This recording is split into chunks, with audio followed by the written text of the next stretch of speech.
Voici l'objet de la polémique. Cette peinture vandalisée il y a quelques années, l'enseigne d'une ancienne chocolaterie du XVIIIe siècle, située rue Mouffetard.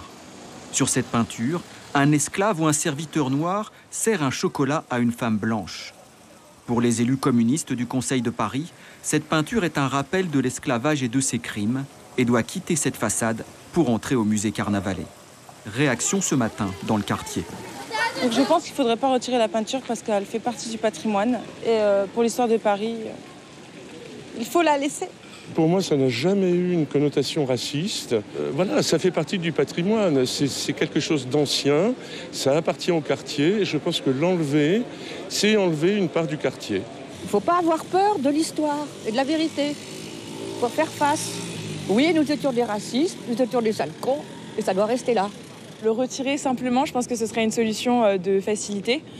Et il faudrait plutôt le laisser avec un panneau indicatif pour remémorer à tout un chacun ce qui s'est passé et pas oublier cette partie de notre histoire. Très partagé sur le sujet, lundi, le Conseil de Paris a voté malgré tout cette proposition du groupe communiste. Plusieurs élus pensent qu'il s'agit d'une mauvaise décision et ne désespèrent pas de revenir dans quelques mois devant le Conseil avec une proposition consensuelle, comme laisser la peinture en place avec une plaque explicative.